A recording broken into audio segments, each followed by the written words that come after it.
मैं डॉक्टर नीलम Joshi, clinical psychologist, अरंत hospital से। आज हम लोग यहाँ पे बात करेंगे जो टीनेजर बच्चे हैं, स्कूल गोइंग 12 साल से लेके 16, 17, 18, 19 साल तक के बच्चों में जो सेक्सुअल संबंधी जो प्रॉब्लम्स आती हैं उनके बारे में हम डिस्कस करेंगे। तो यहाँ पे जो है एक मैं केस हिस्ट्री बताऊंगी। जो एक लड़का आता है 19 इयर्स ओल्ड, तो उसका जो बिहेवियर था वो बिल्कुल नॉर्मल था। 15 साल से पहले अचानक से उसमें कुछ तब्दीलियां, चेंजेस आने शुरू हुए। तो वो पढ़ने में ही इज गुड, परफॉर्मेंस बहुत अच्छा, बोलने वाला, बातचीत करने वाला, गेम्स वगैरह में पार्टिसिपेट करने वाला बच्चा था। तो अचानक देखा कि उसके बिहेवियर में सडनली कुछ चेंजेस आने लगे, जिसमें वो बहुत ज्यादा एग्रेसिव, गुस्सैल और किसी से बात नहीं करना, घर पे मम्मी पापा से इरिटेट होना, 24 घंटे कमरे में बंद रहना। जो उसका एजुकेशनल क्वालिफिकेशन था वो धीरे धीरे गिरने लगा। तो पहले फर्स्ट टाइम पेरेंट्स को भी अंदाज नहीं आता है, क्योंकि ये ऐसा टॉपिक है या ऐसी प्रॉब्लम है कि नॉर्मली किसी का दिमाग नहीं जाता है कि इस तरीके की प्रॉब्लम भी बच्चे में हो सकती है, चाहे वो किसी का भी बच्चा हो, आपका हो या हमारा हो। तो उन्होंने पहले जो भी बेसिक उपाय थे, नॉर्मली डॉक्टर पे जाना या कोई और बिलीव्स हैं उनको करके उसको बच्चे को शांत करने की कोशिश करी। उन्हें नहीं पता चला एग्जैक्टली बच्चे में प्रॉब्लम क्या आ रही है। तो लेकिन इससे भी उनका कोई हल नहीं निकला। तो फिर बाद में वो मनोरोग विशेषज्ञ के पास गए।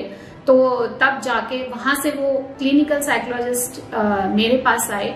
तब जाके ये क्लियर हुआ कि एक्चुअल बच्चे में असेसमेंट, उसके इंटरव्यूज, उसके जो भी उसके साथ में एक रेपो बनाने के बाद 4-5 सिटिंग के बाद उसने बताया कि एग्जैक्टली उसके साथ में क्या हो रहा है।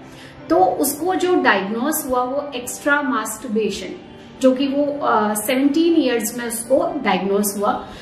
जबकि वो एक बहुत ही शाय नेचर का बच्चा है। उसका कोई बहुत ज्यादा किसी भी तरीके से गर्ल से या किसी भी इस तरीके का कोई उसका बिहेवियर नहीं था। पढ़ाई में वो बच्चा बहुत अच्छा था। उसके अलावा फ्रेंड सर्कल भी नॉर्मल, घर पे रहना। तो अचानक से जब उसके बिहेवियर में ये तब्दीलियां आनी शुरू हुई और लगातार उससे असेसमेंट करने के बाद में ये पता चला कि उसका एक्चुअल डायग्नोस ये था कि एक्स्ट्रा मास्टरबेशन। तो उसने, जो कि वो अपने पेरेंट्स से नहीं कह पा रहा था, अपनी मदर से, तो फाइनली उसने अपनी सिस्टर को बताया। तो सिस्टर ने उसको कन्वे किया कि आप साइकोलॉजिस्ट पे, साइकेट्रिस्ट पे जाइए और इस चीज को दिखा के आगे की जो भी प्लानिंग है वो हम करने को रेडी हैं। तो जब वो बच्चा आया, सबसे पहले इसमें तो उसकी साइकेट्री जो मेडिसिन थी, जिससे जो उसके अंदर एग्रेशन या एक्यूमुलेट हो रही होंगी चीजें, क्योंकि उसको स्कूल, यहाँ तक उसको कॉलेज में भी प्रॉब्लम होने लगी थी। तो ये सारी चीजें पहले तो कुछ 6 मंथ्स तक उसकी मेडिसिन चली, जिससे ये चीजें थोड़ा सा नॉर्मल आ जाए। पर उसके अलावा वो थोड़ा, जो बहुत टॉकेटिव था, बातचीत करता था, गुमसुम रहने लगा। डेली लिविंग स्किल्स जो होते हैं, रोज नहाना, कपड़े धोना, अपने स्टडीज में मन लगाना, वो सारी चीजें उनके पेरेंट्स ने देखा कि वो कहीं ना कहीं लैक कर रहा है। तो फिर वो आए। उसके बाद जब डायग्नोस करके देखा तो उससे बातचीत करके कि उसका फ्रेंड सर्कल टूट चुका था, स्टडीज में वो बहुत डाउन आ चुका था।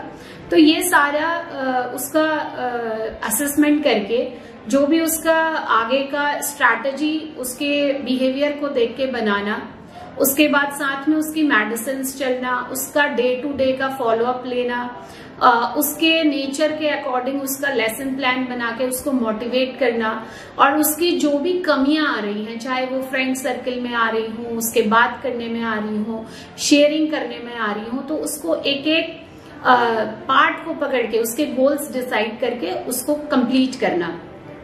तो 3 मंथ्स में जो है उस बच्चे में काफी चेंजेस आने लगे। अभी प्रेजेंट में भी वो आ रहा है हम लोगों के पास में। तो उसके गोल्स डिसाइड करके उसकी जो सारी उसकी पर्सनालिटी वीक एक डिसऑर्डर के कारण कमजोर पड़ गई है उसको धीरे धीरे पिकअप करना और एक नॉर्मल स्ट्रीम में जोड़ना। नॉर्मल स्ट्रीम में बच्चे को जोड़ने के लिए उसका जो पर्सनैलिटी के हर एक पार्ट है जहां पर वो वीक हो गया है उसके हम गोल्स बनाएंगे और उनको इम्प्लीमेंट करेंगे। तो हाफ एन आवर का सेशन होता है इसमें, और उसके अलावा उसकी घर पे भी मॉनिटरिंग कि वो उस काम को प्रॉपर तरीके से कर रहा है या नहीं कर पा रहा है।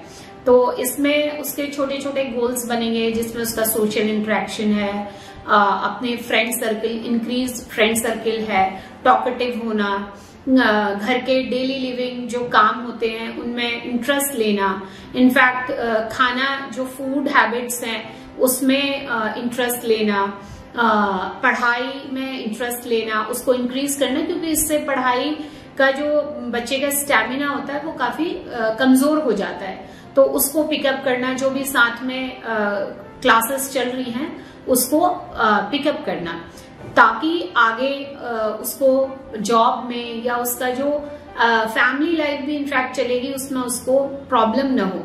तो लगातार इस तरीके के थेरेपी सेशन से और काउंसलिंग सेशन से उसको लॉन्ग टर्म लाइफ में फायदा होगा।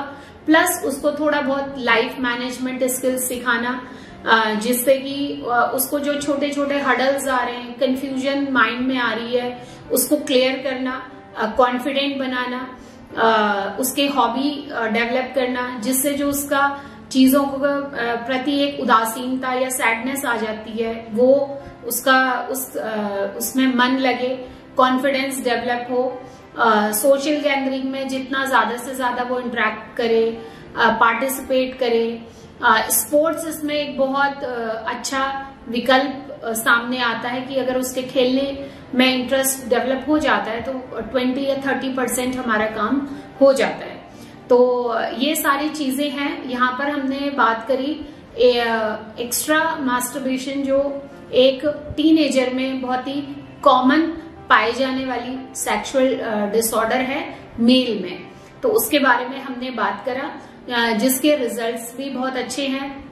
और इसमें पेरेंट्स को शर्माना नहीं चाहिए, हेजिटेट नहीं होना चाहिए, खुल के मनोरोग विशेषज्ञ के पास, क्लिनिकल साइकोलॉजिस्ट के पास आप लोग जाएं, उनसे अपनी ये प्रॉब्लम शेयर करें, तो कुछ न कुछ सॉल्यूशन या एक सक्सेसफुल सॉल्यूशन जो है हमारे सामने आएगा।